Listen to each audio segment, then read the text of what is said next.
probably one of the main reasons that we've stayed in California is it's really about the employees, about the people that work for the organization.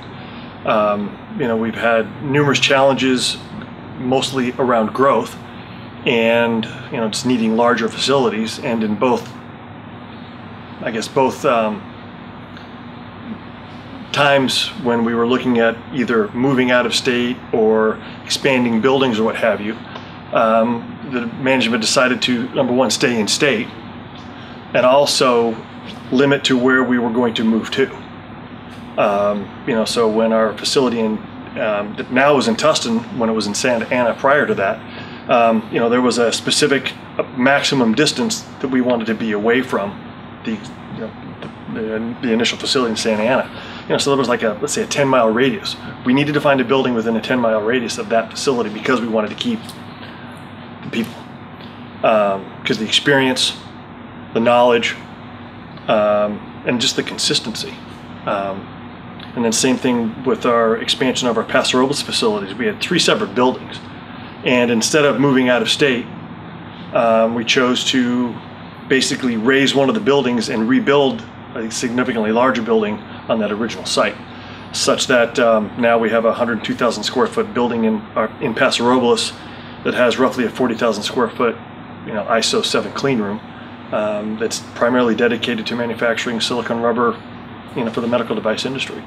Now if you compare, we also have a 3rd facility out in the state of Michigan. Very, very different markets from the standpoint of regulation.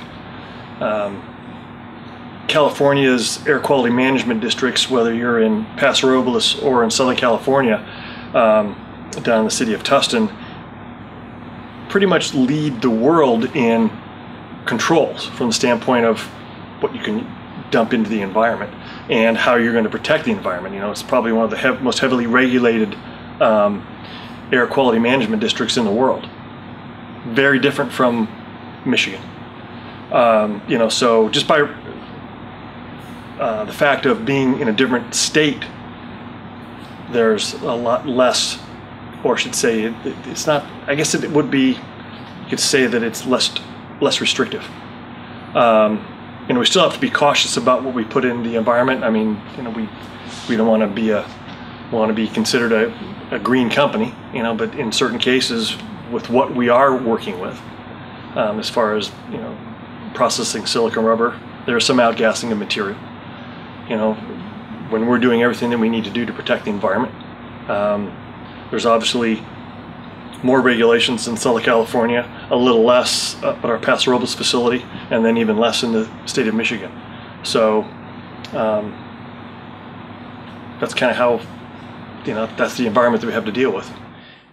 The benefits of being in California are that we are directly in the middle between number 1 and number 2 medical device development markets in the world. Southern California, from basically north of LA down to San Diego, we manage that through our Tustin facility, and then the Paso Robles facility handles the areas further north. But ultimately, the main manufacturing in our business is done in the Paso Robles facility. So we have product that's basically sent all over the world, but manufactured in California. There's very specific processes and capabilities dependent on the different facilities.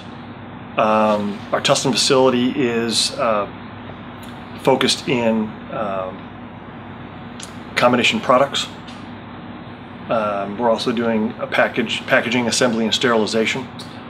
So it's dedicated more to the secondary processing of finished medical devices, where the Paso Robles facility and the Michigan facilities are primarily focused on just manufacturing specific silicone components.